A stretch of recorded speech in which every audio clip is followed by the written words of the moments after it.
Cette double séance qui m'a demandé double travail. Double travail. Ah oui. Oui, parce que je parle à deux fois plus de personnes.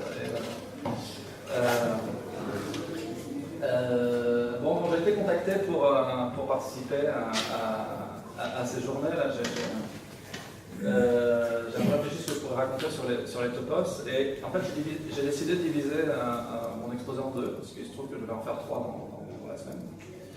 Et donc aujourd'hui, puisque c'est un séminaire qui est ouvert à un plus grand public que celui du petit workshop, je vais parler des aspects des topos qui n'ont rien à voir avec la logique. Et je vais parler du rapport des topos à la notion d'espace et à l'intuition de la notion d'espace. Alors, le but de mon exposé, ça va être de vous faire comprendre qu'est-ce que c'est qu'un topos sans jamais vous donner la définition. Et ce qui normalement est un bon moyen pour comprendre quelque chose. C'est-à-dire que si on essaie de comprendre la définition, quelque part, on ne comprend pas le truc. Mais ça, c'est... donc voilà, donc la stratégie, ça va être d'expliquer le contexte où la notion de topos fait sens. Donc je vais pendant longtemps ne pas parler de topos. Ça arrivera à la fin de l'exposé. Une fois qu'on aura bien compris le contexte, ça sera assez simple de comprendre à quel genre de problème la notion de topos répond. Alors la stratégie que je vais prendre, c'est d'essayer de vous convaincre que la notion d'espace topologique est insuffisante. Et pourquoi est-ce qu'elle est insuffisante? Parce qu'on a besoin d'autres types d'espaces qui sont capables de faire des choses que l'espace topologique ne peut pas faire. Et donc on va dresser la liste de tous ces trucs-là. Et on aura un tableau à plusieurs entrées, puis l'une des cases, ça sera les espaces topologiques, et une autre case, ça sera les topos. Et donc on verra bien, suivant les colonnes et les lignes où on est, qu'est-ce qu'on fait, qu'est-ce qu'on sait faire et qu'est-ce qu'on sait faire. Voilà mon plan. Alors, je fais tout de suite une remarque sur... alors j'ai écrit les transparents pour qu'ils puissent être lus après l'exposé. Et donc il y a beaucoup de textes dans certains transparents. Je ne vais pas pouvoir passer assez vite dessus parce que j'avais prévu pour 1h30, mais en fait on m'a dit que c'était un peu court. Et donc je suis désolé, parfois je ne vais pas vous laisser le temps de lire complètement ce que j'ai écrit. Mais si vous voulez revenir sur quelque chose, si je vais trop vite et qu'il y a quelqu'un qui veut absolument finir sa phrase, bah dites-le moi et je reviendrai sur la transparence. Je ne passe pas trop des années. Non, mais mais j'ai 90 pages là. Donc on va y aller cool, mais c'est possible qu'à un certain moment je dois accélérer. D'ailleurs, alors, donc, on va commencer par rappeler des petites choses sur la notion d'espace topologique. On va y aller en douceur. Donc, je ne vais pas vous rappeler la définition d'un espace topologique, mais je vais vous rappeler deux éléments importants. C'est qu'un espace topologique, il a un ensemble de points et un ensemble de parties ouvertes. Et puis, en gros, c'est l'articulation entre les deux qui définit la structure des espaces topologiques. C'est précisément ce à quoi il va falloir renoncer pour comprendre les topos. Donc la notion de point et la notion d'ouverte, c'est précisément les deux notions qui vont s'avérer insuffisantes pour comprendre quel genre d'espaces sont encodés par des topos. Et donc surtout l'idée de point qu'on va perdre. Bon, alors c'est pas nouveau, si les gens sont ici familiers avec la théorie des locales, les espaces sans point, on sait que c'est des trucs qui existent. Par contre, des espaces sans assez d'ouvert, ça c'est un peu plus sympa et un peu plus mystérieux. Donc il y a une notion d'espace qui n'a pas assez d'ouvert. On verra les exemples. Et donc il va falloir autre chose que des ouverts pour décrire la topologie de ces espaces-là. Alors pour comprendre qu'est-ce qui va être spécifique à un topos, il faut partir de la structure des points d'un espace topologique. Et donc en fait, l'ensemble des points d'un espace topologique est en fait un ensemble ordonné, comme celui des ouverts. Ce n'est pas un hasard si les deux sont des ensembles ordonnés. Et donc il faut que je vous rappelle qu'est-ce que c'est que la relation de généralisation entre les points d'un espace topologique. Donc on dit que X est une généralisation de Y.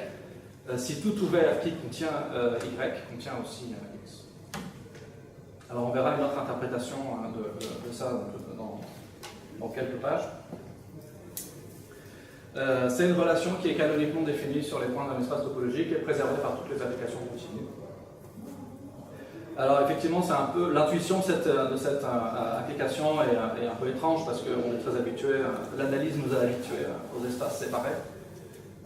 Donc là, évidemment, si on a en tête les espaces de l'analyse, les espaces vectoriels, les espaces de fonction, des choses comme ça, la notion de topos a très peu à dire sur ces espaces-là.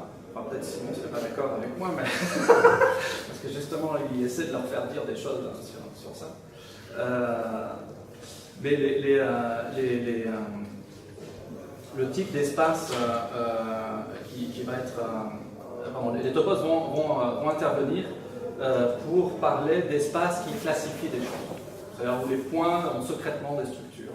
Alors c'est comme ça qu'on peut comprendre l'idée de la généralisation. Il faut imaginer l'espace des sous-espaces d'un espace. Et alors là, on comprend bien qu'il y a une inclusion naturelle entre les sous-espaces, et donc c'est ça qui va donner la généralisation entre points. C'est comme ça que c'est une assez bonne intuition pour comprendre la notion de point. Et c'est exactement ce qui se passe si on fait des topologies de Zariski. La généralisation entre les idéaux premiers du spectre d'un anneau, enfin les points du spectre d'un anneau qui sont les idéaux premiers de l'anneau, correspond exactement à l'inclusion des fermés associés à ces points-là. Et ça correspond aussi à l'inclusion renversée entre les deux. Donc c'est ça l'idée, c'est que la généralisation, c'est vraiment l'inclusion d'un point dans un autre. Donc il y a comme une notion de sous-point.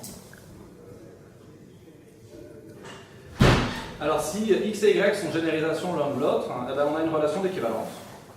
Et là, normalement, on va appliquer la philosophie des catégories, qui dit que si on a des trucs équivalents, c'est que c'était la même chose, donc on ne va pas trop s'occuper de séparer ça. Et on va voir que les espaces qui posent problème, plus loin sont les espaces où tous les points vont être équivalents. Alors, c'est un peu là par contre, ça commence à tomber. Je rappelle vite fait les actions de séparation. À partir de la relation de généralisation, on peut définir T0 si deux points équivalents sont les mêmes, T1 s'il n'y a pas de généralisation du tout, et puis T2 c'est la condition d'Hausdorff. Donc là, on est vraiment très très en dessous d'Hausdorff. Et on va descendre encore plus en dessous avec la notion de topos. Alors, puisqu'on a une relation sur les points des espaces, on déduit une relation d'ordre sur les fonctions entre ces espaces. Tout simplement, c'est valeur par valeur. Donc on a aussi une relation de généralisation sur les morphismes. Et donc, psychologiquement, on peut penser qu'une fonction prend valeur dans les sous-points d'une autre fonction. Alors, maintenant, on va parler d'un petit espace rigolo, qui est l'espace de Sierpinski. C'est la seule topologie du non trivial sur deux points. Et donc, il y a trois ouverts, qui est le vide, l'espace total, et l'un des deux points. On choisit le point 1 pour être ouvert. Et donc la relation de généralisation entre ces points est très simple. 1 est une généralisation de 0.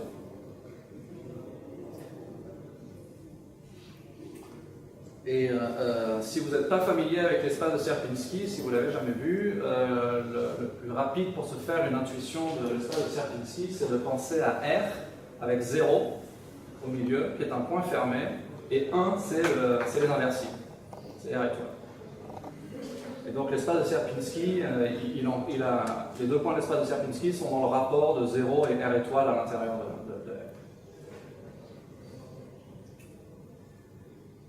R. Alors, si on prend une fonction continue d'un espace topologique vers l'espace de Sierpinski, eh ben, ça correspond à une partition de l'espace entre un fermé et un ouvert. Puisque l'espace S, il avait un point fermé et un point ouvert, on les tire en arrière, ça nous fait un fermé et un ouvert dans X, puis ça, c'est exhaustif. Et donc on a un ouvert, ah ouais, ça marche ça. Voilà, donc on a un ouvert qui est l'image réciproque de 1 et un fermé qui est l'image réciproque de 0. Et la fonction de x à valeur f, c'est la fonction caractéristique de l'ouvert 1. Donc on va dire que l'ensemble des fonctions de x, les fonctions continues de x dans S, c'est l'ensemble des ouverts de x. Alors en fait on a mieux, c'est si on utilise l'ordre de généralisation sur les fonctions, et ben on récupère sur l'ensemble des fonctions continues l'inclusion des ouverts. Donc ça c'est assez sympa. Parce que ça veut dire que notre brave ensemble d'ouverts ordonnés, c'est simplement un ensemble de fonctions continues. Il est représentable en un sens. Et ça, c'est très important. Donc ça veut dire qu'on a des algèbres de fonctions continues, et c'est ça la porte qui va être la porte d'entrée sur les topos. Et alors on peut penser que la structure algébrique qui existe naturellement sur l'ensemble des ouverts, elle vient de l'espace de Sierpinski. Ça c'est analogue au fait que je prends les fonctions en valeur dans R était un anneau, alors mes fonctions en valeur dans R deviennent un anneau.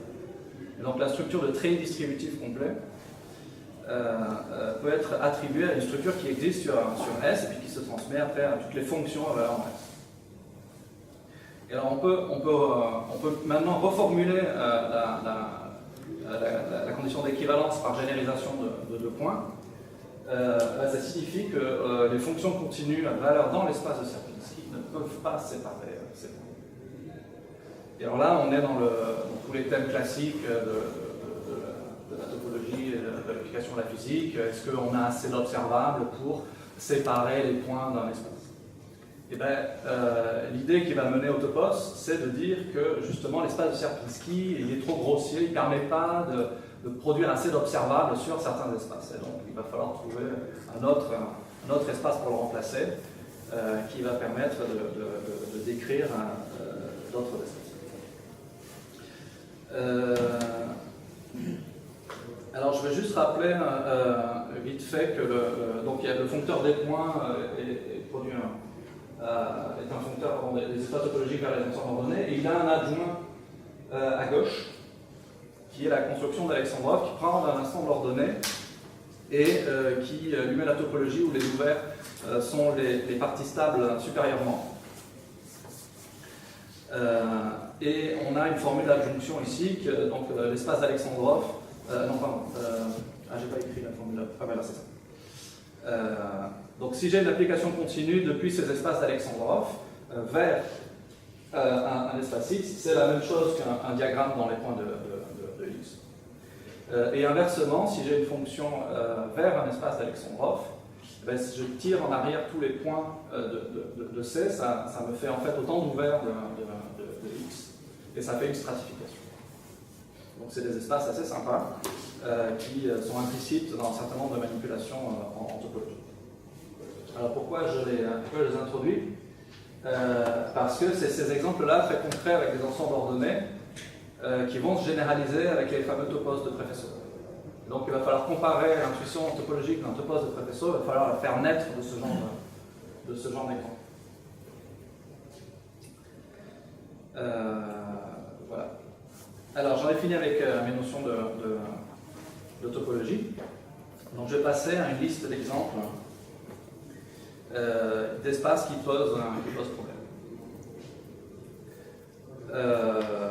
Alors le premier espace, la première chose dont je veux parler, c'est les fameux espaces qui n'ont pas assez de points. Alors comment ça apparaît, ces espaces qui n'ont pas assez de points? Je vais prendre un exemple. Bon, c'est pas forcément. Vous me direz si vous l'aimez ou pas. Donc je vais partir d'un ensemble, un espace mesuré avec une mesure mu. Et donc je peux considérer l'ensemble ordonné des parties de E. Et ça, c'est les ouverts de la topologie discrète sous E. Et maintenant, je peux regarder les parties de E qui sont égales mu presque partout. Ça me distingue ça me donne une relation d'équivalence sur les parties, et je peux passer au quotient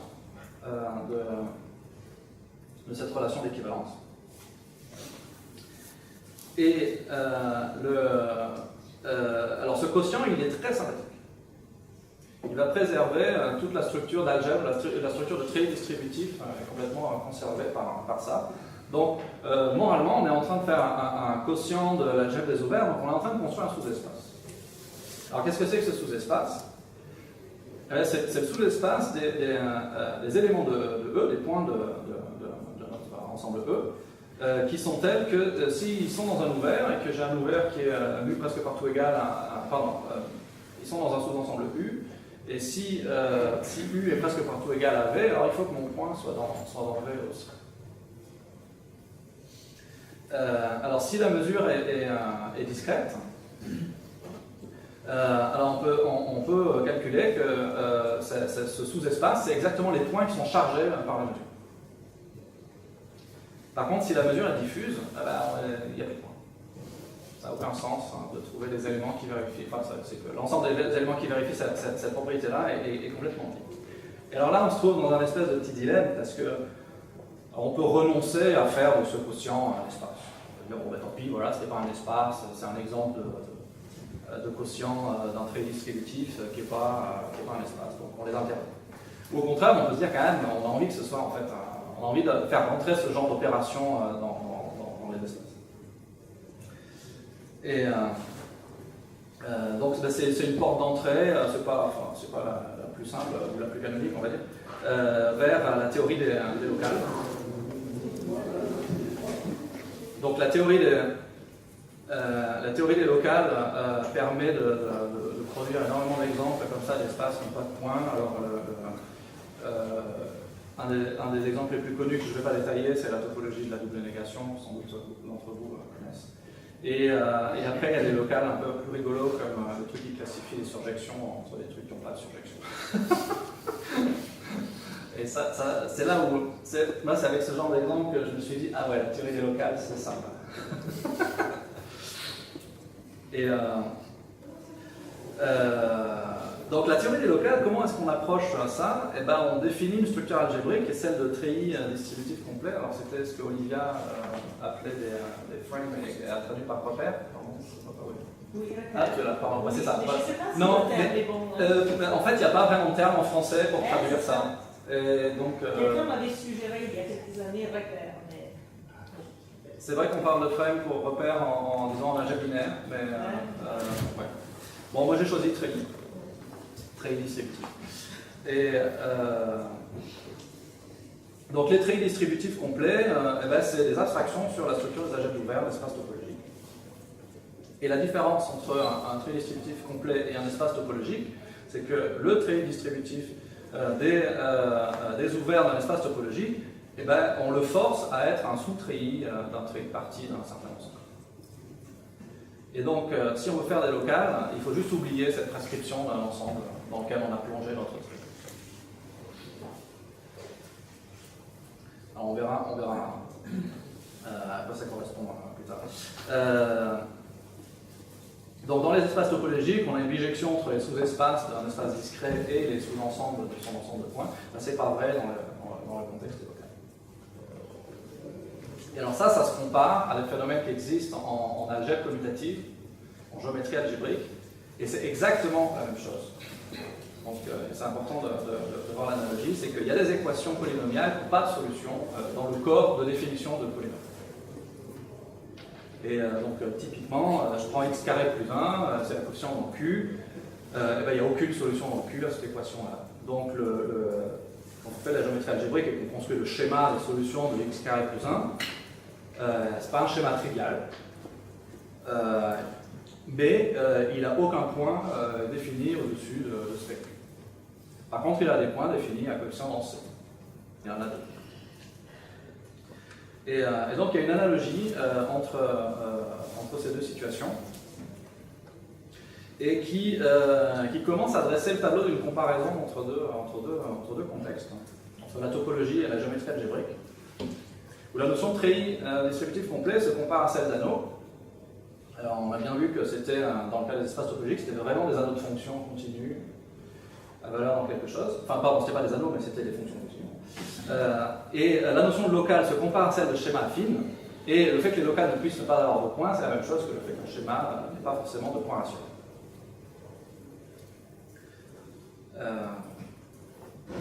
Donc, la morale de l'histoire, c'est que la topologie est une géométrie algébrique ici. Et alors c'est très implicite dans un certain nombre d'écrits, c'est complètement folklorique par un certain nombre de personnes, mais ceci dit, je ne connais pas de présentation de la topologie vraiment dans cette ligne. Et surtout pas de présentation des topos dans cette ligne-là, parce qu'on va voir que la bonne une très bonne approche sur la notion de topos, c'est précisément cette analogie avec l'algèbre commutative et la géométrie algébrique. Bon, ben ça sera mon propos pour un peu plus tard. Donc, je passe à un autre type d'exemple. On a eu des exemples d'espaces qui n'avaient pas assez de points. Maintenant, on va voir à quoi ressemblent des espaces qui ont assez de points, mais qui n'ont pas assez d'ouverture. La morale, c'est que c'est des espaces qui sont séparés. C'est ça le truc. Alors, typiquement, si je prends R, muni d'action de Z2, réalisé par un quotient, par un réseau dans R, on obtient deux situations. Alors si le réseau est rationnel, il y a un plus petit élément dans le réseau, donc le quotient devient juste un cercle. Et si alpha est un nombre irrationnel, là on a un réseau dense, et donc le quotient, en tant qu'espace topologique, il a un ensemble de points qui n'est pas dénombrable, mais avec une topologie complètement triviale, parce que les seuls ouverts saturés de la relation d'équivalence, c'est R entier ou le. Et donc on obtient un gros ensemble avec une topologie ridicule. Et ça, on sent bien en fait la pratique de ce genre d'objet, l'idée que quand alpha varie, il doit y avoir une continuité, laisse penser que c'est pas le bon quotient. Alors là aussi, on peut l'accepter, on peut dire ben voilà, c'est la topologie, c'est une bizarrerie, on n'a pas le droit de faire ce genre de quotient. Ou alors on peut se dire non, il y a quelque chose qui nous échappe et il faut aller chercher. Il faut aller chercher le type de spatialité qui nous manque. Donc on a un espace qui est l'archétype de l'espace qui n'est pas T0, donc tous les points sont équivalents.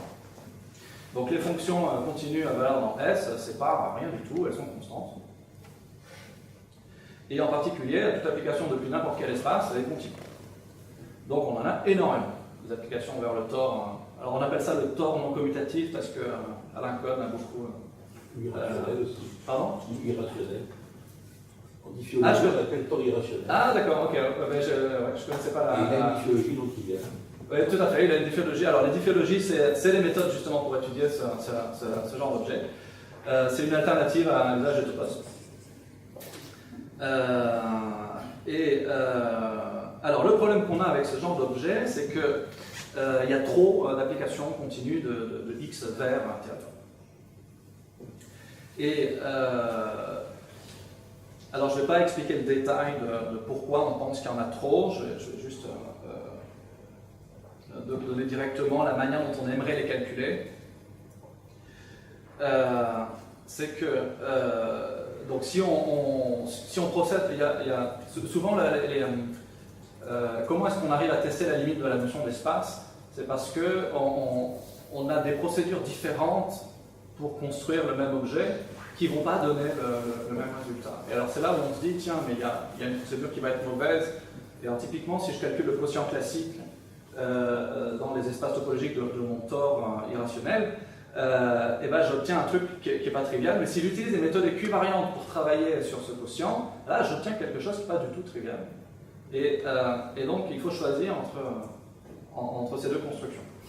Et alors la bonne construction, c'est en tout cas celle qui donne le plus de résultats sympathiques et le plus de régularité après dans les structures de l'objet, c'est celle qui passe par les méthodes équivariantes et qui va dire que pour construire une application continue de X vers T alpha, je vais me donner la construction suivante. Je vais penser T alpha comme un ensemble d'orbites.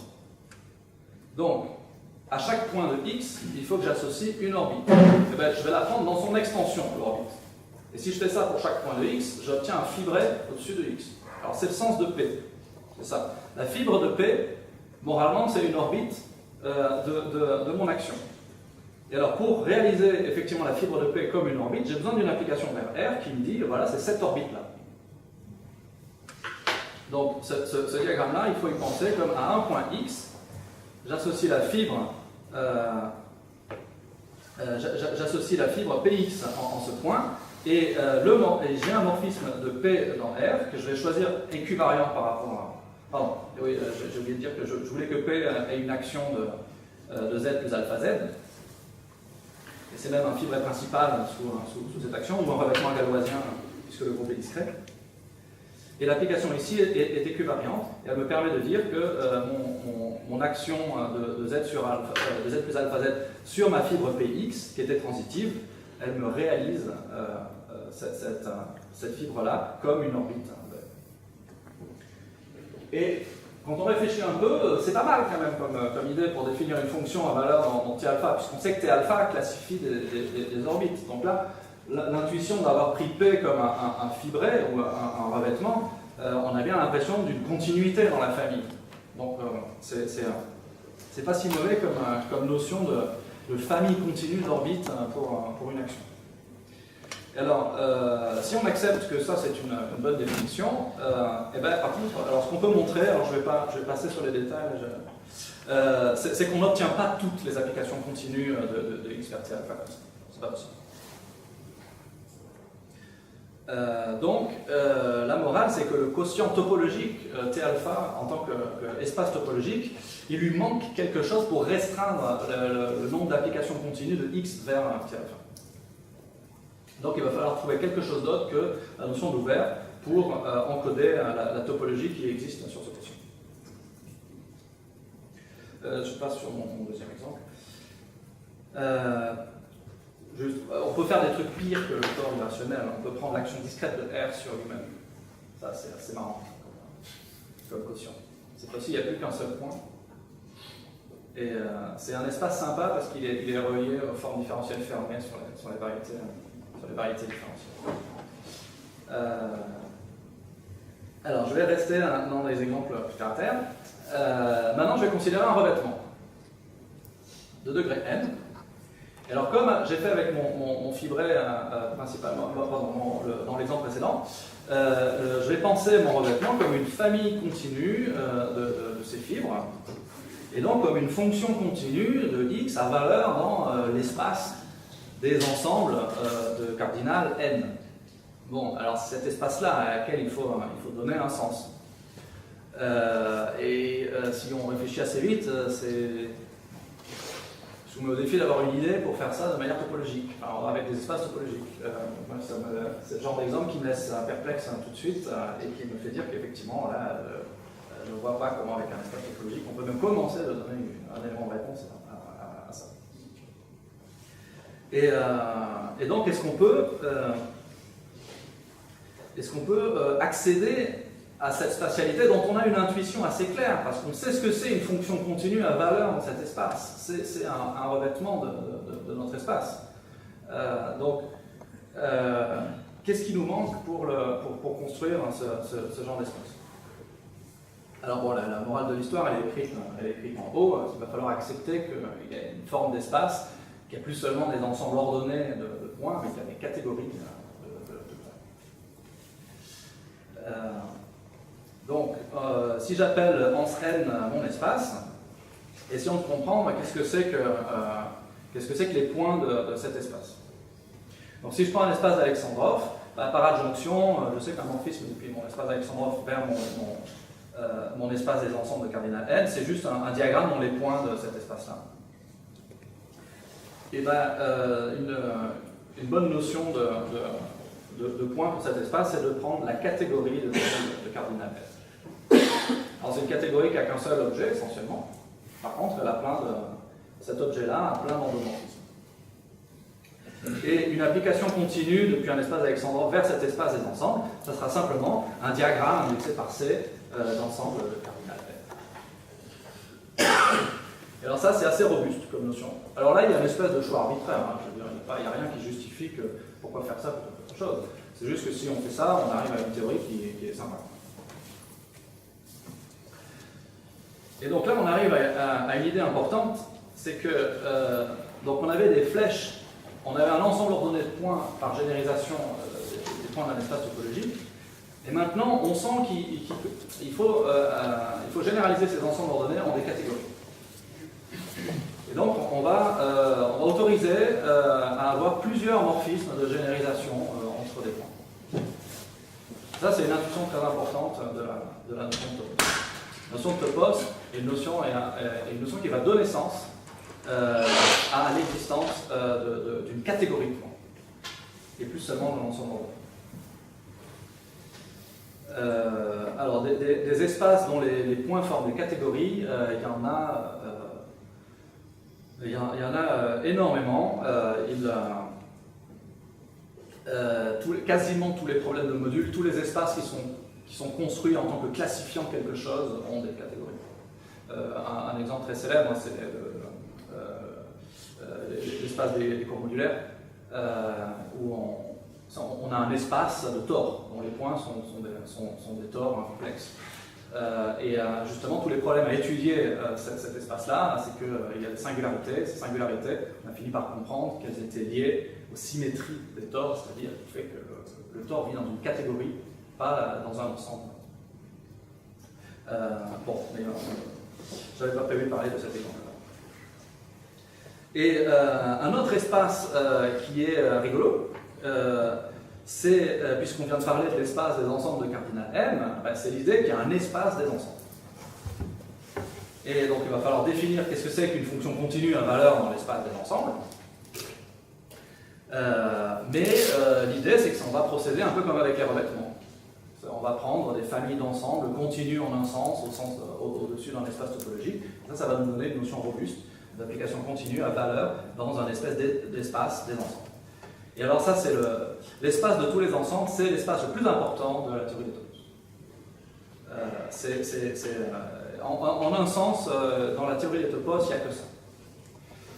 Si on le comprend, on a compris tous les topos. Alors, une autre variation sur la même idée, c'est de faire agir un groupe sur un espace X. Alors classiquement, on a des résultats pour que le quotient soit sympa. Alors qu'est-ce que ça veut dire que le quotient soit sympa? Ça veut dire que le quotient calculé dans les espaces topologiques est sympa. Et donc il faut que les orbites n'aient pas de point d'accumulation et il faut qu'il n'y ait pas de stabilisateur. Et alors si on a ça, on a un bon quotient dans la catégorie des espaces topologiques. Mais on vient de voir un exemple, le tore irrationnel, où justement l'action n'était pas propre, puisque les orbites étaient denses. Maintenant, il y a un autre type d'exemple, c'est quand l'action n'est pas libre. Alors, on va prendre l'exemple le plus dégénéré d'une action non libre, qui est l'action d'un groupe sur un point.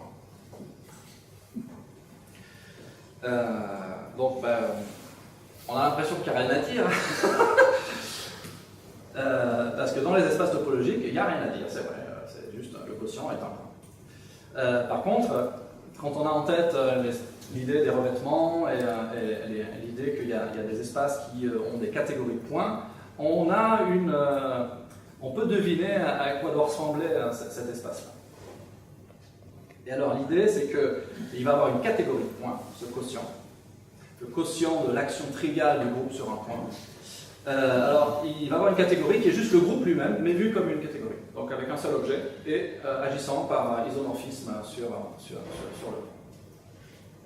Et donc, les éléments du groupe vont devenir des morphismes de générisation d'un élément dans lui-même. Alors, d'un point de vue topologique, c'est assez cauchemardesque, mais si on accepte qu'on a droit à des catégories de points, c'est un exemple qui n'est pas trop mauvais. Et en fait, il est même excellent cet espace, parce qu'il permet il fait des liens avec des notions beaucoup plus classiques. Si on essaie de comprendre qu'est-ce que c'est qu'une application continue de X, un espace X, vers cet espace BG, quotient de l'action triviale de G par le point, et si on commence par un espace Alexandrov, on s'aperçoit qu'un morphisme continu d'un espace Alexandrov G, c'est juste un foncteur de C vers notre groupe G vu comme une catégorie. Mais alors un foncteur, si on déploie un peu ce que c'est, on voit que c'est une fonction qui a une flèche en C, donc C est un ensemble ordonné. Donc à une flèche en C, on associe un élément de G, et on a la relation de fonctorialité, qu'on peut interpréter, parce que dans ce contexte-là, ça existe aussi, c'est un autre langage, mais qui est le même que celui des foncteurs, en disant que c'est juste un cocycle de l'ensemble ordonné à valeur dans le groupe G. Et alors ça, c'est général. C'est-à-dire qu'on va pouvoir montrer que si j'ai une application continue de X vers cet espace BG, et ben c'est la même chose qu'un cocycle de x à valeur dans G. Je reviendrai. Donc on voit que ces espaces avec les catégories de points sont très non séparés. C'est en ce sens-là qu'on est vraiment très en dessous même des conditions T0. Donc ils ont des généralisations, mais en plus ils peuvent avoir plusieurs généralisations sur les mêmes points, ou ils peuvent avoir des auto-généralisations, ou des généralisations allant dans les deux sens. Donc ça serait quelque chose, un cauchemar pour Hausdorff. Mais en fait c'est très important parce que là on est au seuil de quelque chose de très important, qui est un renouveau complet de la notion de spatialité et de l'intuition qu'on peut avoir de ce que doit être un espace, où la notion d'ensemble de points là, tout d'un coup est devenue quelque chose de presque grossier. Donc là on est en train d'ouvrir ce que doit être la notion d'espace d'une puissance qui est colossale. On est vraiment très très loin des espaces de Hausdorff.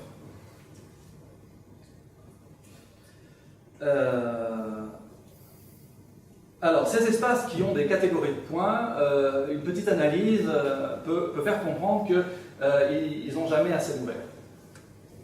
Alors, pourquoi ils n'ont pas assez d'ouvert? Parce que si je prends des fonctions depuis un espace avec une catégorie de points vers mon espace de Sierpinski, au niveau des points, j'ai ma catégorie C qui va vers l'ensemble des points de Sierpinski. Et alors ça, un tel foncteur, comme ça écrase complètement les flèches de C. Si C c'est la catégorie qui a juste deux flèches parallèles, et ben, je ne vais pas pouvoir distinguer le fait que j'avais deux flèches par un tel foncteur. Donc, c'est pas tellement que je ne peux pas séparer les objets de ma catégorie de points, c'est que je ne peux plus séparer les flèches de la catégorie de points. Donc c'est une autre insuffisance de la notion d'ouvert par rapport à la multiplicité des généralisations possibles entre les points. Et alors ça nous ouvre aussi une question et une solution. C'est que si je veux pouvoir séparer les flèches de C, si je veux arriver à remplacer l'espace de Sierpinski par quelque chose qui permette de séparer mieux les points et leur généralisation, il faut trouver une catégorie qui va remplacer la catégorie avec juste deux objets et une flèche entre eux, et qui va pouvoir recevoir des foncteurs depuis n'importe quelle catégorie, et en gros arriver à séparer tous les flèches et les objets de cette catégorie-là. Alors un très bon candidat pour ça, c'est de prendre la catégorie des ensembles. Et donc, c'est ça l'idée fondamentale de la théorie des topos, c'est qu'on va remplacer l'espace de Sierpinski par l'espace des ensembles. Alors maintenant, on va regarder les fonctions continues à valeur dans l'espace des ensembles, à la place de fonctions continues à valeur seulement dans le petit espace de Sierpinski. Donc là, on comprend que l'espace des ensembles est beaucoup plus gros que l'espace de Sierpinski. Donc on a beaucoup plus de fonctions. Et donc on va pouvoir faire beaucoup plus de choses. Alors une telle fonction continue, c'est ça qu'on appelle un faisceau. On appelle ça aussi un morphisme étal sur X. Et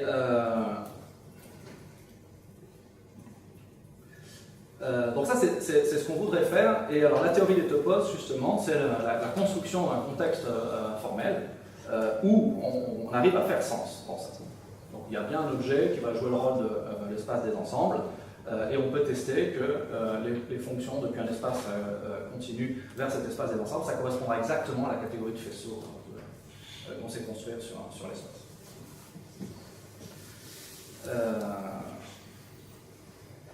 Alors, donc c'est ça. Maintenant, on a l'objet qu'il va falloir apprivoiser avec la théorie des topos.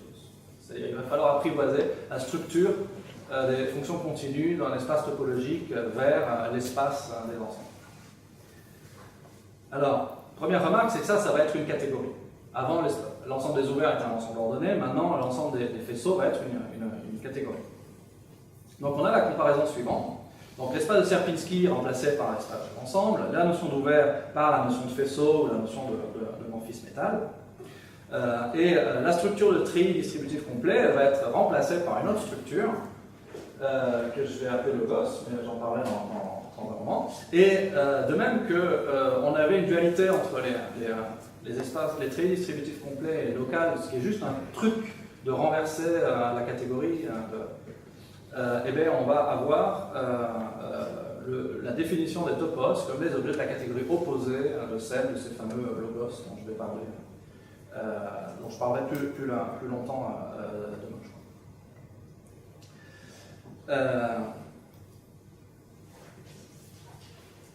Alors, ce genre de philosophie, il est assez courant en maths, hein, c'est-à-dire se donner un objet puis, qui va classifier les observables, et puis on va comparer un espace en regardant les fonctions continues à valeur dans cet objet-là. Il y a plein d'exemples. Donc on a Sierpinski, je viens de parler de l'espace des ensembles qui va donner la théorie des topos.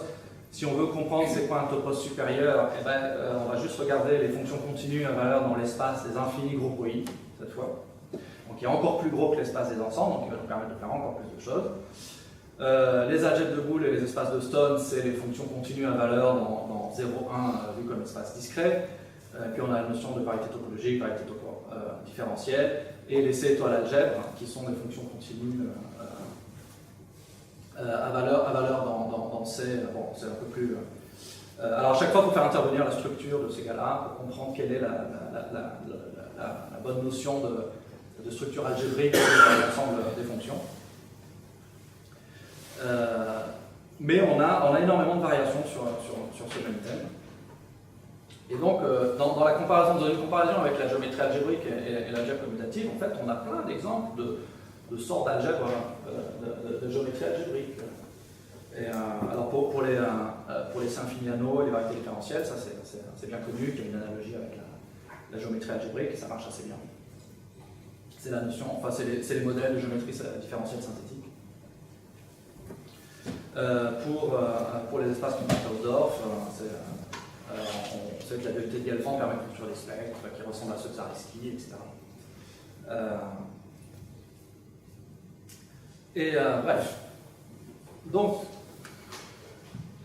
on a vu 3 types de pathologies pour les espaces, que je résume. On a vu des espaces qui n'avaient pas assez de points, des espaces qui n'avaient pas assez d'ouverts, et des espaces pour lesquels il fallait autoriser des catégories de points. C'est ça dont il va falloir faire la synthèse. Et la notion de topos, c'est précisément une notion qui va permettre de faire cette synthèse.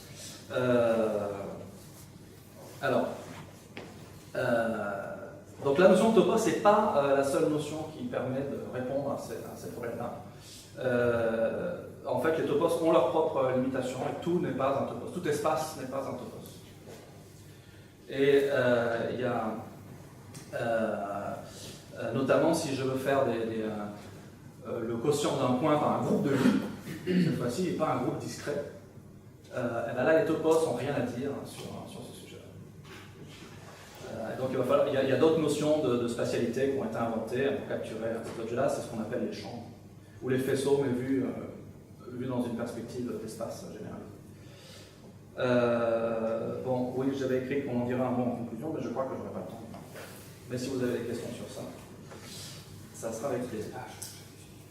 Alors, maintenant qu'on a vu un certain nombre d'exemples, on va pouvoir dresser un premier tableau des types de spatialité et comprendre où se placent les espaces topologiques et les topos dans tout ça. Donc, on avait 3 critères. L'existence de points, l'existence d'assets ouverts et le fait qu'on ait des catégories de points. Donc on va avoir 2 tableaux. Donc le premier tableau, il consiste en des espaces qui ont des braves ensembles ordonnés de points. Et alors on le décline, ils en ont assez, ils n'en ont pas assez, ils ont assez d'ouverts, ils n'ont pas assez d'ouverts. Et on a vu des exemples. Alors ici, j'en ai pas parlé parce qu'en faisant le calcul, je crois que ce n'était pas un exemple. En fait. Donc oubliez cette case-là. Si on monte dans la 3e dimension, on a donc besoin d'espaces qui ont des catégories de points. Et alors là aussi, c'est pareil, il y a certains espaces qui auront assez de points dans leur catégorie de points et d'autres qui n'en auront pas assez. Il y aura des espaces qui auront assez de faisceaux ou pas assez de faisceaux. Alors les topos, ça sera précisément une notion d'espace qui n'a pas forcément assez de points, qui a une catégorie de points, et qui aura toujours assez de faisceaux, ou de morphismes étalés. Donc on voit bien comment se compare la notion d'espace topologique et la notion de topos. On est vraiment... on n'est pas dans les mêmes dimensions.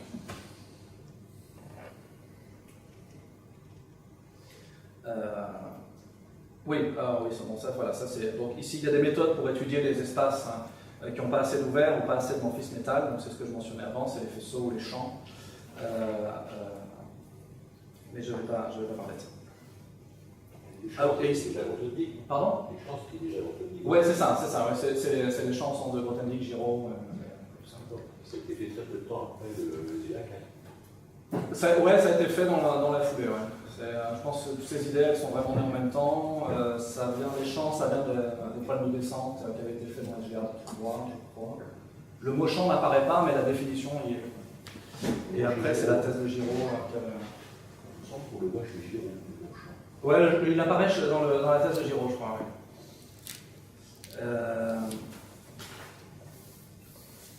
Alors, donc, venons-en à ces fameux topos et on va essayer de voir des exemples de topos. Donc, un topos, il faut qu'il ait une catégorie de points. Elle peut être vide, hein. Peut-être qu'il n'a pas assez de points, mais en tout cas, s'il en a, elles vont pouvoir former des catégories. Et une catégorie de faisceaux, qui sont donc des fonctions continues à valeur dans l'espace des ensembles. Alors, on va donner des exemples. Avant de donner un exemple, voilà, je veux parler d'un problème dans la littérature, c'est que le mot topos est employé pour désigner deux choses différentes. Et ça dès le début de la notion, et ça c'est une critique qu'il faut faire aux Grothendiekiens, parce qu'ils n'ont pas su inventer un double vocabulaire. C'est que donc le topos désigne à la fois l'espace, qui est décrit par une catégorie de faisceaux, et la catégorie de faisceaux. Et alors c'est pour ça que c'est intéressant d'introduire un mot. Alors bon, moi j'ai choisi logos parce que c'est une blague qu'on a avec mon vrai joyeux, mais dans la théorie des locales, on a deux vocabulaires, on a les treillis et les locales, et c'est très commode de parler de morphisme de local ou de morphisme de treillis, de la catégorie des locales et de la catégorie des treillis. Ça aide à savoir à chaque fois où est-ce qu'on manipule les objets. Dans les topos, on va faire pareil, on va garder le mot topos pour la version géométrique des topos, et on va introduire logos pour la version algébrique. Donc je vais faire un petit peu de publicité dans mes exposés pour le terme de logos. Généralement, il n'est pas très bien reçu par les logiciens, parce que c'est des débats sur ce que doit être un topos élémentaire ou pas, avec les collides ou pas, enfin bref. Et puis la notion de morphisme aussi n'est pas la même. Mais là, en fait, pour moi, le choix du vocabulaire est un jeu de mots sur le mot topologie. On ne peut pas chercher logos logique, c'est pas ça que je cherche à dire par ce vocabulaire-là, c'est juste à dire, voilà, il y a une double façon. Donc maintenant qu'on a des logos, on va pouvoir oublier les topos et on va parler que de logos. Alors, on va d'abord essayer de comprendre qu'est-ce que c'est que le logos d'un espace topologique. Comment il faut le penser. Alors, on connaît les catégories de faisceaux, on en a tous défini, on a tous souffert ça. Mais comment est-ce qu'on peut avoir une bonne intuition de qu'est-ce que c'est que cette catégorie? Et quand j'ai une bonne intuition, on fait de la géométrie, donc on veut une intuition géométrique. Alors la réponse, elle est bien connue. Je vais considérer tous les espaces au-dessus d'un espace X donné, une catégorie qui est intuitive tout de suite. À l'intérieur de cette catégorie, on a des espaces au-dessus de X qui sont des immersions ouvertes. Et donc, on récupère notre algèbre ouvert comme une sous-catégorie pleine de la catégorie des espaces au-dessus de X. Et c'est plutôt une manière maligne, en fait, de penser aux ouverts. Et alors, on va pouvoir décrire les faisceaux exactement de la même manière. Alors ça, c'est le dictionnaire entre faisceau et espace étalé. c'est que parmi les espaces au-dessus de X, il y a ceux qui sont des homéomorphismes locaux. Et donc on a la sous-catégorie pleine des homéomorphismes locaux. Alors il se trouve qu'un morphisme entre homéomorphismes, si j'ai deux homéomorphismes locaux vers le même espace, et un morphisme entre les deux, ce morphisme est encore un homéomorphisme local. Donc ça c'est très important dans la théorie. Et donc on va pouvoir décrire le logos de X comme une catégorie d'espace au-dessus de X. Et qui contient en particulier les ouvelles. Et alors ça, moi c'est comme ça que je pense un logos. Vraiment, si je veux savoir, si je veux réfléchir à comment, à la véracité d'un énoncé sur les topos ou un truc comme ça, je me représente le topos comme des espaces au-dessus de X. Et on a des opérations faciles, on sait les tirer en arrière, on sait composer, on sait faire des tas de choses. Et là, tout de suite, on a une matière avec laquelle penser ce que doit être un topos et comment un logos, pardon, et comment ça doit se comporter. Alors, faisons le lien entre cette description-là et la notion de fonction à valeur dans l'espace des ensembles. Alors, d'abord, je rappelle comment est-ce qu'on peut penser un ouvert au-dessus de X comme une fonction à valeur dans l'espace de Sierpinski. Bon, c'est très simple, on a dit que c'était la fonction caractéristique. Donc, c'est une fonction qui vaut 1 si je suis dans U et qui vaut 0 si je suis à l'extérieur. Et on peut décrire U comme un certain produit fibré. Donc, je prends l'inclusion du point 1 dans S. Et si je prends l'image inverse, eh ben j'obtiens. Alors, l'idée va être exactement la même. Pardon, avec les morphismes métal et les fonctions dans l'espace à valeur dans l'espace des ensembles. Si j'ai un morphisme métal, il a une fibre. Donc je pense à ça comme la valeur de ma fonction au point X. C'est un ensemble. Donc c'est facile la notion. C'est plus tellement une fonction caractéristique, c'est vraiment la fonction dont la valeur, c'est la fibre de mon truc. Et comment je peux récupérer ça? Eh ben, il se trouve qu'au-dessus de... donc j'ai la notion d'ensemble, j'ai la notion d'ensemble pointé, donc j'ai un espace des ensembles, j'ai un espace des ensembles pointés, et j'ai une projection canonique et l'oubli du point base. Et si je regarde la fibre de ce morphisme-là au-dessus d'un ensemble donné, bah, c'est tous les choix possibles de points base dans mon ensemble. Autrement dit, c'est mon ensemble. Et donc, ici, on a la famille universelle de tous les ensembles, on appelle ça. Et on peut décrire n'importe quelle famille d'ensembles paramétrée par E, définie comme étant un homéomorphisme local, comme étant un pullback de la famille universelle des ensembles.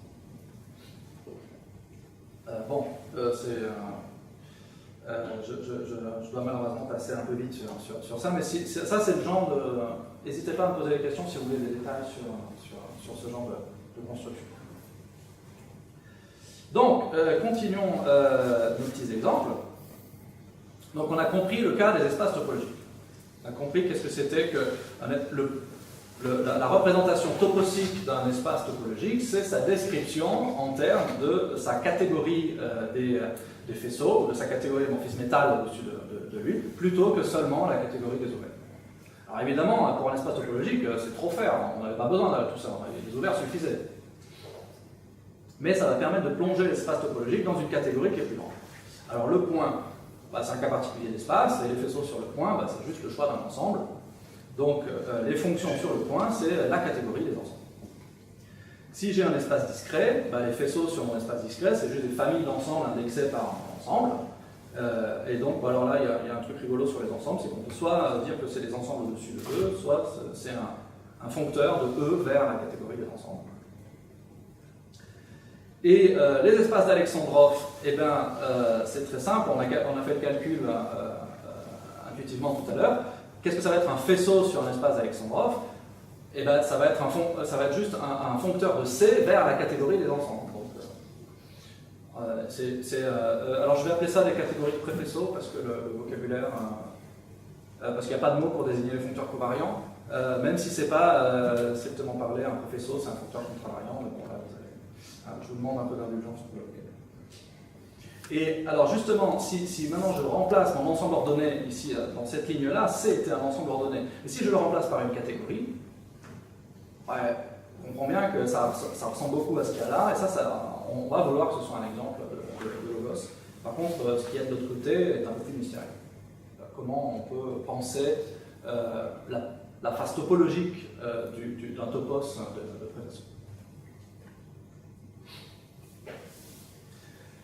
Alors, donc déjà, c'est clair que ça ne va pas être un espace topologique, parce qu'on a une vraie catégorie C au départ. Donc les points de ce topos, ils vont ressembler à la catégorie C. En fait, on peut prouver qu'ils contiennent la catégorie C. Il y en a un petit peu plus, mais je ne vais pas parler de ça maintenant. Et ils vont se comporter, l'idée pour les comprendre, c'est qu'ils vont se comporter un peu comme les espaces d'Alexandrov. Donc on va pouvoir comprendre les morphismes depuis ces espaces-là, ou vers ces espaces-là, un petit peu comme on comprenait les applications continues vers les espaces, ou depuis les espaces d'Alexandrov. Alors oui, je viens de dire sur les points. Un cas particulier de ça, où la description des points est bien celle qu'on attend, c'est quand ma catégorie C est un groupe.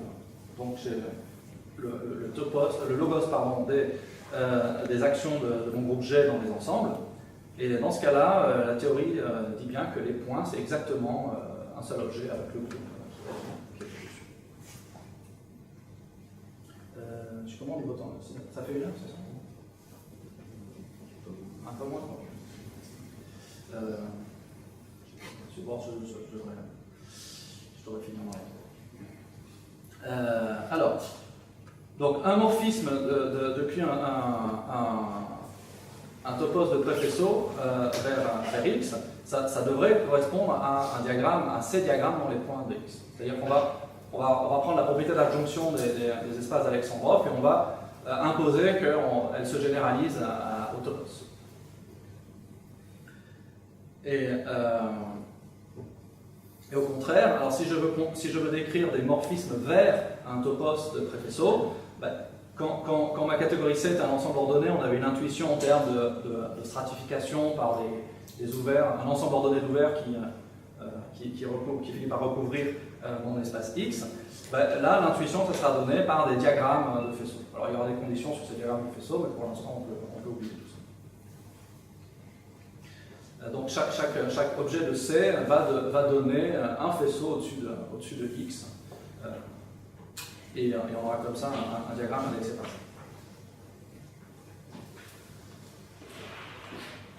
Alors, et si on revient à notre quotient du point par le groupe G, et bien, le calcul des points de X vers BG donne un résultat intéressant. C'est que donc ça va donner un diagramme depuis le groupe G dans la catégorie des faisceaux de X, donc un faisceau muni d'une action de G, ça veut dire. Et il y a des conditions sur ce faisceau-là. Alors les conditions vont imposer que cette action, elle est libre et elle est transitive. Alors sous-entendu, puisqu'on est dans les espaces au-dessus d'un espace X, c'est sur chaque fibre, l'action du groupe est libre et transitive. Donc ça, c'est ce qu'on appelle un G-torseur ou un revêtement galoisien de groupe G. Et là, on retombe sur des choses qui sont compatibles avec l'idée de cocycle qu'on avait vu de manière un peu informelle. C'est que donc quand on a un torseur sur un groupe au-dessus d'un espace, ça c'est la même chose que ce qu'on appelle un cocycle à valeur dans le groupe. Donc on retrouve bien que les fonctions à valeur dans BG vont être liées à la cohomologie, aux notions de cohomologie non abélienne. Et ça, c'est plutôt satisfaisant parce que ça arrive un peu gratuitement dans la théorie. C'est pas vraiment une véritable motivation pour le truc, mais c'est plaisant de voir que les topos permettent de faire ça. Alors, qu'est-ce qu'on peut dire sur notre espace BG? Donc, que les morphismes de X vers BG, c'est bien donné par des torseurs, par des revêtements principaux. Alors, le morphisme quotient du point vers BG, après tout, puisque BG c'était le quotient de l'action du groupe sur le point, il devient très bizarre. On n'a pas l'impression que ça puisse être autre chose que trivial, mais en fait, dans la théorie des topos, il va devenir un revêtement galoisien de groupe G. Alors ça j'en dirai un mot dans une minute. Et la théorie des topos permet de définir des invariants d'homotopie sur les topos. Donc en particulier, il y a des groupes fondamentaux et des groupes d'homotopie supérieure. Et on peut montrer que le topos qui va correspondre à BG a un pi1 qui est égal à G, et aucun autre groupe d'homotopie supérieur. Et donc c'est un modèle pour le type d'homotopie KG1, qui est une autre explication sur pourquoi il a des rapports avec la cohomologie non abélienne du haut. Alors pourquoi cette application du point vers moins qu'un point, puisqu'on a quotienté un point, est un revêtement galoisien? Eh bien, c'est qu'il faut apprendre à recalculer la notion de produit fibré. Une fois qu'on autorise ces espaces comme des catégories de points, eh bien, les opérations qui existent sur ces espaces sont les mêmes que classiquement, mais elles ne se comportent pas et elles ne se calculent pas tout à fait de la même manière.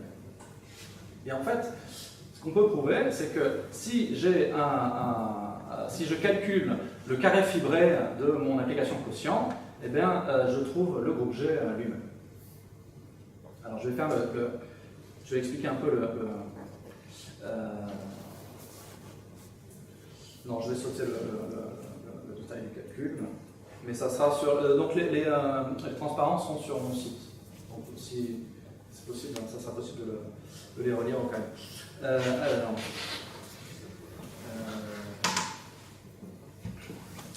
Alors, je reviens maintenant au tort non commutatif ou au tort irrationnel.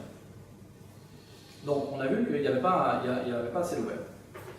Donc, si on veut pouvoir le décrire comme un faisceau, comme un topos, il faut montrer qu'il y a assez de faisceaux au-dessus de cet espace. Donc, il faut comprendre qu'est-ce que ça peut être un faisceau au-dessus d'un tel espace. Qu'est-ce que c'est qu'un homéomorphisme local au-dessus de ce quotient bizarre? Bon, ouais. Alors, l'idée classique de la théorie, c'est de procéder par ce qu'on appelle de la descente. Donc, la descente, c'est le monde, justement, ce genre de petit raisonnement qu'on fait pour deviner que sont les objets qu'on ne sait pas construire. Donc, on suppose qu'on a un homéomorphisme local au-dessus de notre quotient. Alors, les homéomorphismes locaux, ils ont cette propriété sympa que si je les tire en arrière le long d'une application continue, j'ai encore un homéomorphisme local. Et donc, on va tirer en arrière le long de l'application quotient. Et donc, si j'ai un faisceau au-dessus de T alpha, j'en déduis un faisceau au-dessus de R. Alors, la philosophie de la descente consiste à dire que, en fait, puisque T alpha, c'est le quotient de R par une action de groupe, à chaque fois que je tire un faisceau de pull quotient sur mon espace R, il va être muni canoniquement d'une action du groupe. Et on va en fait obtenir E' comme un faisceau sur R avec une action de groupe qui est équivariante, avec une action du groupe Z2, et la projection va être équivariante pour cette action de groupe. Et donc ça donne l'idée de considérer la catégorie des faisceaux Z2 équivariants sur R. Alors ça, on peut prouver que ce n'est pas trivial, parce qu'il y a un élément non trivial, qui est l'action de Z2 sur R lui-même.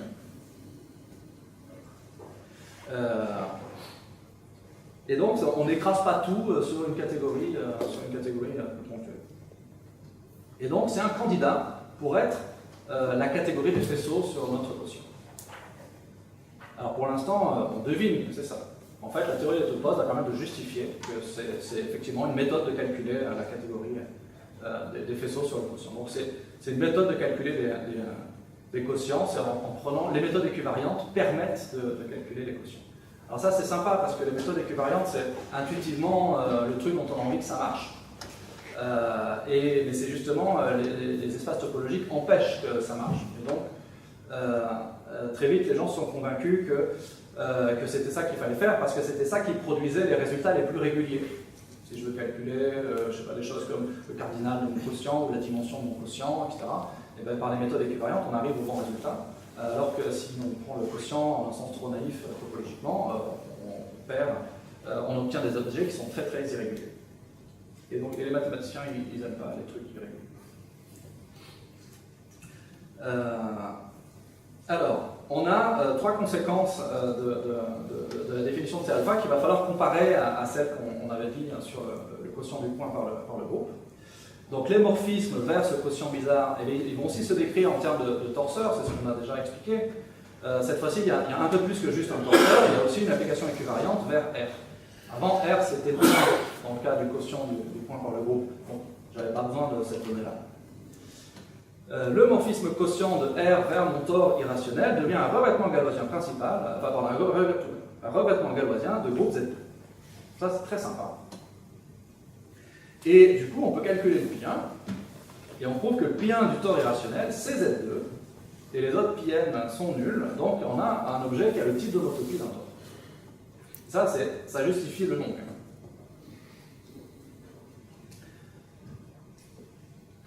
Alors, plus généralement, on a des résultats similaires si on prend un groupe discret qui agit sur un espace topologique. On définit les faisceaux sur le quotient topocique comme les faisceaux équivariants sur l'espace qu'on quotiente. Et on a toujours les propriétés que les morphismes vers ce quotient se décrivent à l'aide de torseurs et d'applications équivariantes. Que le morphisme quotient est toujours un revêtement galoisien de groupe G, ça c'est très sympa, même quand l'action est complètement dégénérée. Et si X est contractile, ce qui était le cas du point quand on a quotienté par G, ou de R quand on a fait agir Z sur 2Z, eh bien on peut montrer que le type d'homotopie du quotient, c'est G comme pi 1 et puis aucune homotopie supérieure.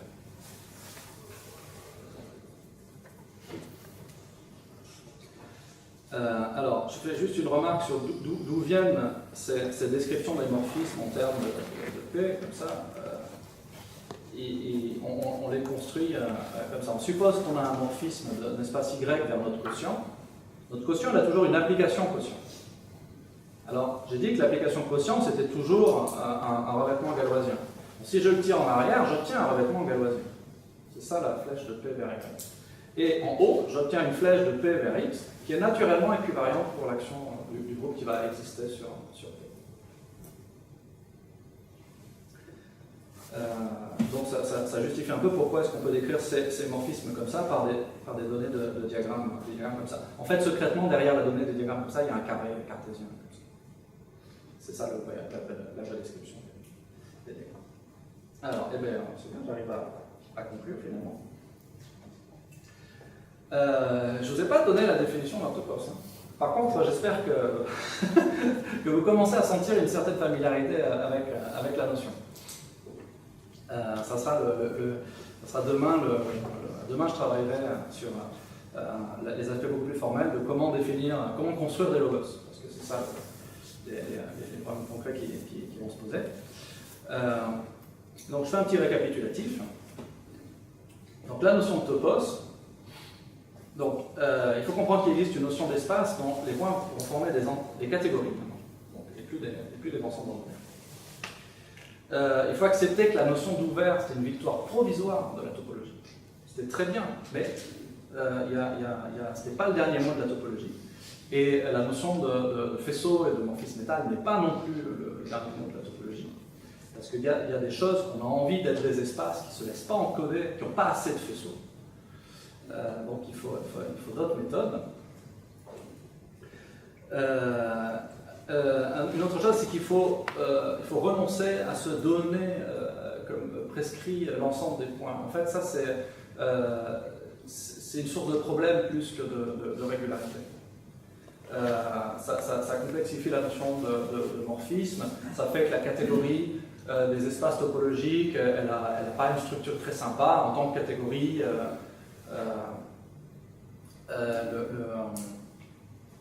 Donc, puisque c'est une catégorie d'objets géométriques, généralement la structure sympa elle est sur la catégorie opposée, parce que c'est censé être une catégorie plutôt de structure algébrique. Et en fait, c'est pas du tout les modèles d'une théorie algébrique. Donc, c'est très compliqué de construire des espaces, des espaces topologiques par génération et relateurs, enfin, par générateur des relations. Mais par contre, si on renonce à prescrire les ensembles de points et qu'on a une définition des points qui va ressembler à la géométrie algébrique, en disant un point, c'est un morphisme d'anneau vers un corps, par exemple, alors on va avoir un truc qui joue le rôle du point, et puis un point, ça sera juste une fonction continue depuis le point vers notre topos. Et ça, par contre, ça régularise complètement la structure de la catégorie des topos. Donc, il faut renoncer à ça. Et une des idées vraiment très importantes, c'est qu'il faut raisonner toujours en dual avec une colonne topologique et une colonne algébrique. Ça simplifie énormément les définitions et la compréhension de pourquoi la théorie est comme ça.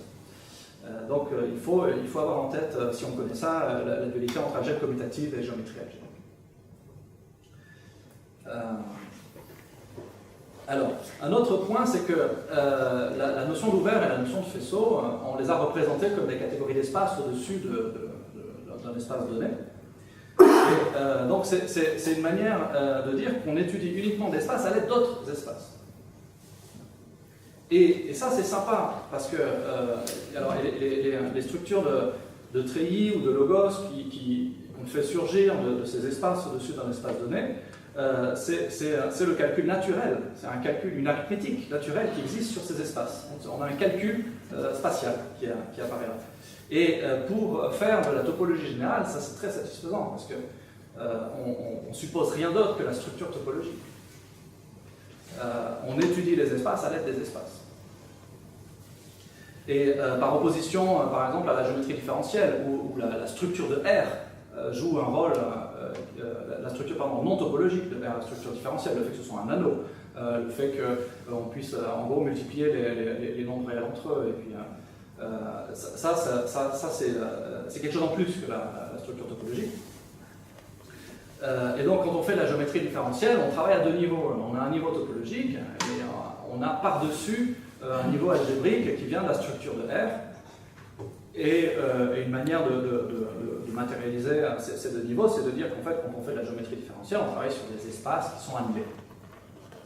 Alors en géométrie algébrique, c'est pareil, on a cette même idée d'un espace topologique et d'un faisceau de structure sur ça. Ici, il n'y a rien de tout ça. Il n'y a pas de faisceau, il n'y a pas de structure, il y a juste des purs espaces qui se jettent les uns dans les autres et qui s'analysent les uns les autres. Et puisque c'est un séminaire aussi orienté épistémologie, je fais la remarque d'un point de vue structuraliste, moi je suis tendance structuraliste, au sens des sciences humaines, pas du tout au sens mathématique. Là c'est vraiment satisfaisant, un corpus qui s'auto-analyse, là on est exactement dans les intuitions, la censure et dans les origines du structuralisme. Donc la topologie classique, elle est fondée sur cette idée d'immersion ouverte. La notion de local, c'est une axiomatisation de la structure algébrique des algèbres ouvertes. Et l'oubli des points, j'en ai déjà parlé. Et alors, qu'est-ce qu'on gagne par l'oubli en des points? C'est la possibilité de construire des treillis distributifs par générateur et relation. Alors ça, c'est là où il y a un pont avec la logique qui se fait. Parce que, en fait, se donner des générateurs et des relations pour construire des treillis distributifs, et ben les gens se sont aperçus que ça ressemblait beaucoup à se donner un calcul propositionnel avec des axiomes. Et donc, tout d'un coup, on se met à avoir une notion de sémantique, une notion de modèle, et une notion de construction d'espace topologique universellement associé à une théorie propositionnelle. Alors, les logos permettent de faire la même chose, mais à un cran au-dessus, puisqu'on a des catégories, non plus seulement des ensembles ordonnés. C'est qu'on va pouvoir décrire la notion de logos comme une structure algébrique, et donc on va pouvoir l'engendrer par générateur et relation. Donc ça sera le but de mon exposé de demain, d'expliquer comment faire ça. Et là aussi, on fait le lien, c'est là que se fait le lien avec la logique, c'est que il y a une parenté entre se donner des générateurs et relations pour un topos. Alors un exemple de générateur et relation pour un topos, c'est la notion de site. C'est pas la seule manière d'engendrer un topos. Un autre exemple, ça serait une théorie de Liouville, par exemple. C'est que des générateurs et relations pour un topos, c'est essentiellement une théorie des types avec des axiomes. Et donc là encore, on a tout le... Là, je pense que il y a une partie de l'Assemblée qui connaît très bien ça, toute l'interaction entre enfin, c'est toute la théorie des topos classifiés. Alors justement, dans cette dualité entre géométrie et logique, il y a deux noms qui s'imposent, c'est Grothendieck et Liouville, et qui chacun a un point de vue sur la notion de topos qui est vraiment très orthogonal. Pour Grothendieck, un topos c'est vraiment un espace. Et ça n'a rien à voir avec la logique, même s'il a fini par se rendre compte que bon, en fait c'est vrai qu'il y avait des topos classifiants et c'était sympa. Mais un topos c'est avant tout un espace et c'est un remplacement qui est plus efficace que la notion d'espace topologique. Et toute la théorie des topos dans les SGA est écrite d'un point de vue topologique. C'est à peu près le seul endroit où elle est écrite d'un point de vue topologique d'ailleurs. Et donc c'est un topos défini par une catégorie de faisceaux. L'intuition pour le logicien, c'est plutôt mais transformé en termes ensemblés, c'est qu'un faisceau, c'est une famille d'ensembles au-dessus d'un espace. Et donc, c'est un ensemble à paramètres, en un sens. Et donc, on va pouvoir faire des sémantiques de théorie logique dans les topos, parce qu'on sait les faire dans les ensembles. Donc maintenant, on a juste à dire, j'ai un ensemble variable, je prends plusieurs ensembles plutôt qu'un seul, et là, j'ai des sémantiques logiques. Donc le lien géométrique entre l'intuition géométrique pour le logicien, c'est celle-là. Alors comment on fait la synthèse entre ces deux intuitions? C'est ça l'idée il faut distinguer topos et logos, c'est-à-dire que le géomètre lui sera vraiment du côté topos et le logicien plutôt du côté logos. Et la synthèse entre les deux, c'est qu'il y a ces deux manières de regarder la même chose, mais la structure algébrique, elle est du côté des logos, qui sont simplement des fonctions continues à valeur dans ce fameux espace des ensembles.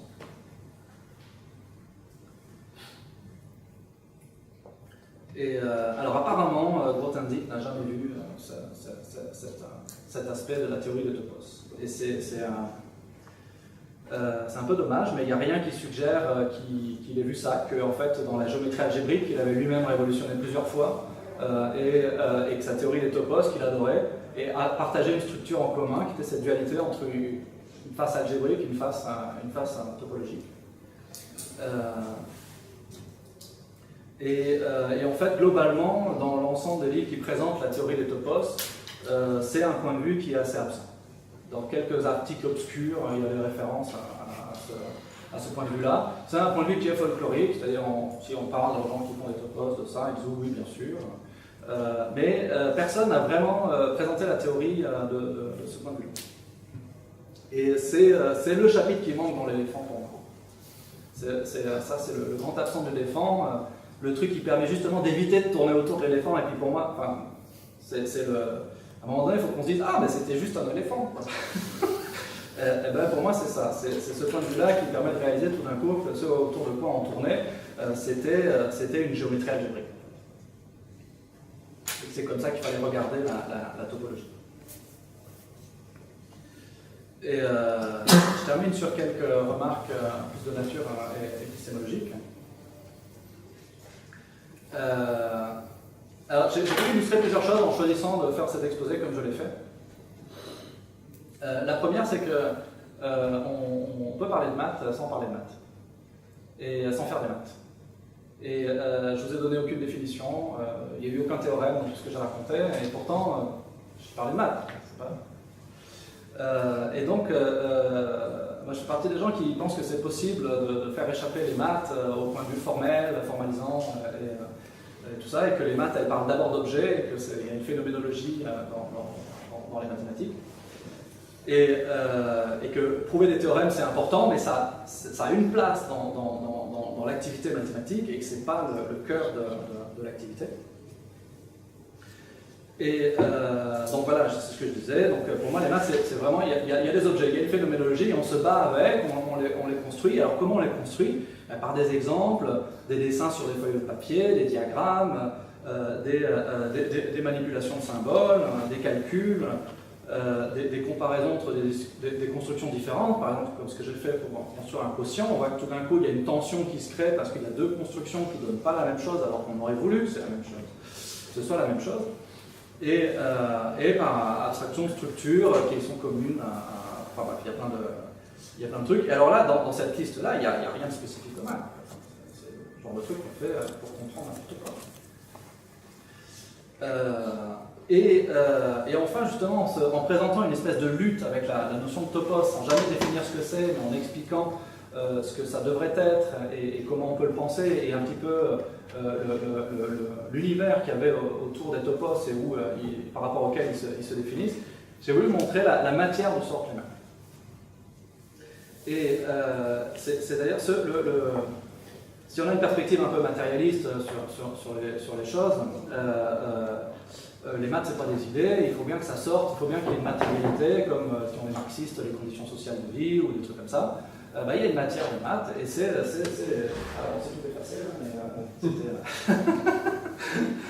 c'est ce qu'on remplit les tableaux avec, c'est tous les trucs qu'on fait vraiment avec nos craies, avec nos stylos, avec nos gestes, avec nos paroles, tout ça. Et puis c'est un certain nombre de comparaisons, d'exemples entre eux, etc. Et donc, moi j'aime bien cette analogie avec la physique, avec l'épistémologie de la physique. En physique, c'est assez clair qu'il y a une réalité, alors il faut l'observer, puis après on la théorise, ce qui est une manière de faire deux étapes, une étape de construction de la réalité, on dit tiens, il y a une étoile qui brille, puis après on essaie, ou une planète qui bouge, et puis après on essaie de reconstruire cette réalité par des théories. Et en maths, je pense qu'il y a cette même dichotomie, c'est-à-dire qu'il y a un dégagement de matière, et alors là c'est un peu ça que j'ai voulu expliquer aujourd'hui, c'est-à-dire on sent qu'il y a une notion qui est là, la notion de topos. Et qu'est-ce que c'est et comment on peut la définir, et comment on peut travailler avec, et qu'est-ce qu'on attend, quel résultat la théorie des topos doit avoir. Et donc là, on crée par des exemples et des dégagements de concepts une matière, et après il s'agit de la reconstruire. C'est ça le sens de la méthode axiomatique. Une fois qu'on sait de quoi on veut parler, on peut poser des définitions, trouver des théorèmes, et se dire, ouais, j'avais raison, ma théorie, c'est vrai qu'à l'intérieur de la théorie, il y a ça qui est vrai. Et voilà, je vous remercie.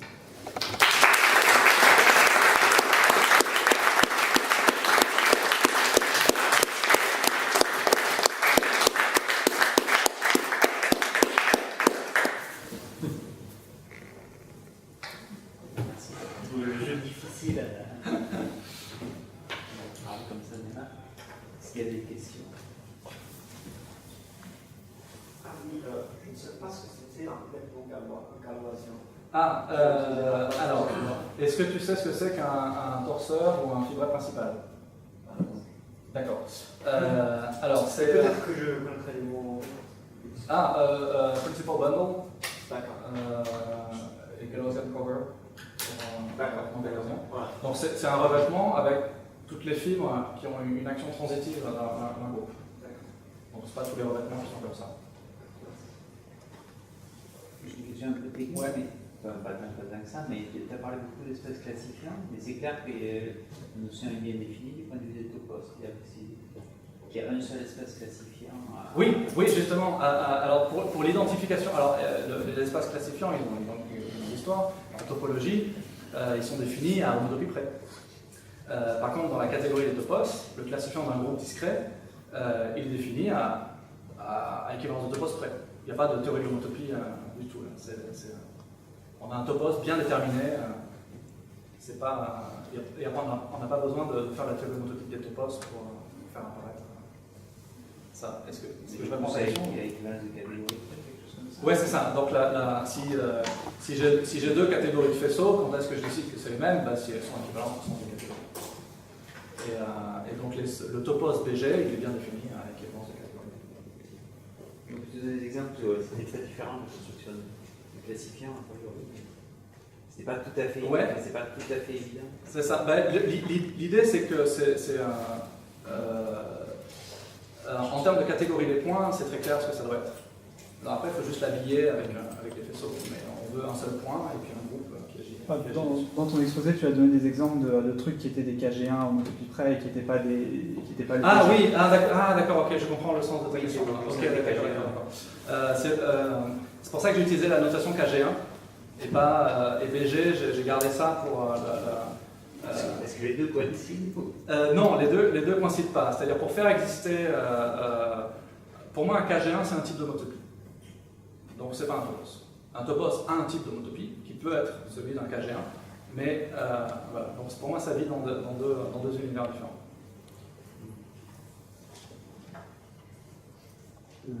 comment tu vois le rapport entre le fait d'avoir le même type de motopie et le fait pour deux catégories, donc des catégories équivalentes?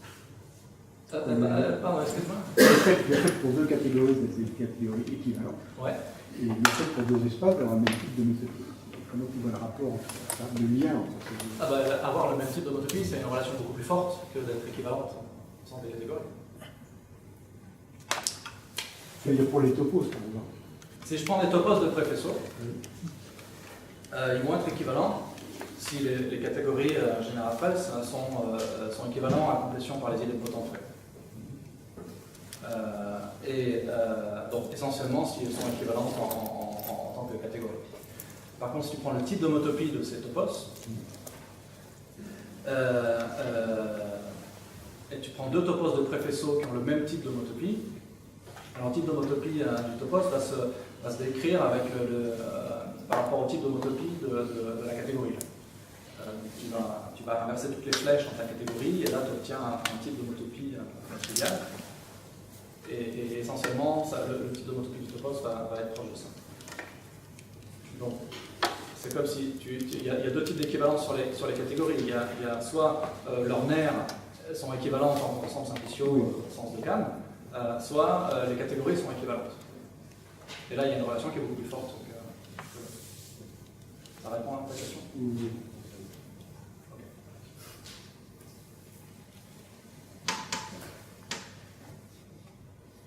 Bon, c'est pas d'autres